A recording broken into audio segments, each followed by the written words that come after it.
बताओ कहां लड़ना है, हम लड़ेंगे। मुझे दुख हुआ यह जानकर कि बीते कुछ दिन पहले, और मैं दिल से बता रहा हूं, आज आपके सामने बोलकर जा रहा हूं, अगर मैंने अपने पूर्व में भाषणों में यह कहा है कि इस समाज से मुख्यमंत्री नहीं प्रधानमंत्री तैयार करेंगे तो करके दिखाएंगे, लेकिन आपको हमें समझना पड़ेगा। हम तुम्हारे साथ हैं। हम तुम्हारे साथ हैं। आपको हमें समझना होगा, नेता को हमें समझना होगा। अगर नेता ने भी हमको समझने की गलती करी तो मुख्यमंत्री भी नहीं बन पाएंगे। कहकर जा रहा हूं क्योंकि इतनी ईमानदारी से काम करने वाला कोई नहीं है। हमें दुख हुआ जब हमारे चाहने वालों ने यह कहा कि आप अखिलेश भैया से जब मिलने गए थे कार्यालय में लखनऊ, तो भैया ने दरवाजा खोला और दरवाजा खोल के वो आपसे जो बात कर रहे हैं, हमें दुख हुआ कि वो उतर के आपके लिए नहीं आए। हमें दुख नहीं हुआ इसका, लेकिन वो वीडियो जब उन्होंने देखी तो उन्हें दुख हुआ कि हमने आपको अपनी पलकों पे सजा रखा है, अपनी पलकों पे सजा के किसी नेता के सामने झुकने के लिए नहीं, बल्कि अपनी बात को बेबाक तरीके से रखने के लिए आपको छोड़ा है। तो मुझे दुख हुआ बाद में। पहले मुझे ऐसा लगा कि क्या फर्क पड़ता है, मेरे समाज का नेता, मैं झुकूंगा। और मैंने ये बात कार्यालय में भी कही जब मेरे से किसी ने कहा कि फलाना नेता जा रहे हैं, एक बार आइए इनसे मिल लेते हैं। मैंने कहा गगन यादव अपने नेता के सामने नाक रगड़ सकता है, दूसरे नेता के सामने हाथ भी नहीं जोड़ सकता, और अपने नेता के सामने भी नाक सिर्फ इसलिए रगड़ सकता है क्योंकि मुझे आप लोगों को ताकत देनी है, और उस ताकत को देने के लिए मुझे अगर झुकना पड़े, मुझे बच्चों वाली हरकतें करनी पड़े, कुदक कुदक के नेता के पास जाना पड़े, तो मैं जाऊंगा, लेकिन मुझे कमजोर मत होने देना। आप लोगों के लिए मैं वो काम भी करूंगा। हम तुम्हारे साथ हैं। तुम संघर्ष करो, हम तुम्हारे साथ हैं। हम माना कि नेता बहुत पुराने लंबे समय से संघर्ष कर रहे हैं, उनका बड़ा नाम है, 30 साल हो गए, लेकिन हम जो सोच लेकर चल रहे हैं, हम आज भी उनके सामने झुकने के बाद एक ही सोच लेकर चल रहे हैं कि इस पार्टी को सबसे पहले राष्ट्र पार्टी का दर्जा दिलाएंगे। बताओ कोई अगर आपके पास ऐसा हो तो हमारे सामने खड़ा कर देना, हम आपकी कतार से हट जाएंगे। हम नहीं आएंगे आपके दरवाजे पर, कभी नहीं आएंगे।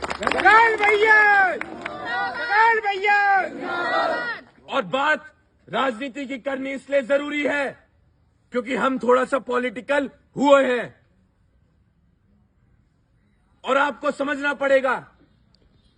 भुवन भाई आप भी बता रहे थे, पीछे चाचा जी ने भी वही बात कही थी, टीपी राव चाचा जी ने भैया से भी कही, मेरे से भी कही कि गगन हमें अच्छा नहीं लगा कि तुम बात करने गए हो और वो निकले नहीं बाहर। हमने कहा हमें फर्क ही नहीं पड़ा। कह रहा तुम्हें नहीं पड़ा लेकिन हमें फर्क पड़ा। आपने बताया अखिलेश भैया वहां थे, मैं भागता हुआ चले गया, मुझे फर्क नहीं पड़ा, लेकिन वो जो लोग खड़े थे जो हमसे प्यार करते हैं उन्हें फर्क पड़ा।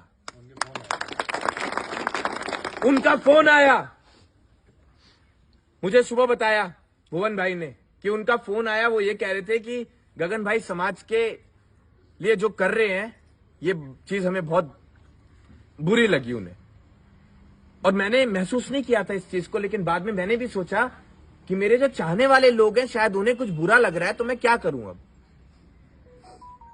उनके लिए। क्योंकि मैं आज जो कुछ भी कर रहा हूं, मैं इस समाज के बीच आकर कहकर जा रहा हूं, मैं आज जो कुछ भी कर रहा हूं या भविष्य में मैं जो कुछ भी करूंगा वो आप लोगों के लिए करूंगा, आपके विचार लेकर करूंगा, आपकी बात मानकर उसे वहां रखने का काम करूंगा। असली बीज नहीं है हीर का। अगर आपको कहीं अकेला छोड़ जाऊं तो लाठी सबसे पहले खाऊंगा, बता के जा रहा हूं। आज मेरी हड्डी में ताकत है, जितना चाहो मेरा इस्तेमाल कर लो। कल को मेरी कमर अगर झुक जाएगी ना तो बस आपके बीच आऊंगा, भाषण दे के चले जाऊंगा, लेकिन लड़ नहीं पाऊंगा। आज जाओ, कह के जा रहा हूं, जितना इस्तेमाल करना चाहो गगन यादव का उतना इस्तेमाल कर लेना, जहां इसे लड़वाना चाहो वहां लड़वा लेना, जहां इसके लाठी बजवानी हो वहां लाठी बजवा देना। मैं कुछ नहीं कहूंगा आपसे, आपके लिए लड़ूंगा और अपनी आखिरी दम तक लड़ूंगा जब तक मेरे अंदर ताकत है। अब आपको इस गगन यादव को और ताकतवर बनाना है तो इस पर विचार आप करें। रही बात सांसद बनने की, तो नहीं बनना कह के जा रहे हैं। अगर आपको ऐसा लगता है कि सांसद बनने के लिए गगन यादव आपके दरवाजे पर सिर टेकेगा, तो गगन यादव एक बात कह के जाता है, एक नहीं बनेगा, ना जाने एक बनने के बाद कितने तो विधानसभा में विधायक बना देगा और कितने लोकसभा में सांसद बैठा देगा। भैया अभी थोड़ी सी देरी कर रहे हो पहचानने में, एक योजना और देरी करी, एक योजना और देरी करी तो बता के जा रहा हूँ, आपके साथ शोषण नहीं होने दूंगा। उस दादा कृष्ण का नाम लेकर जा रहा हूँ, बहुत ताकत में आपको लेके आ जाऊंगा, चाहे कुछ भी करना पड़े, फिर पार्टी नहीं देखूंगा। जय श्री कृष्ण।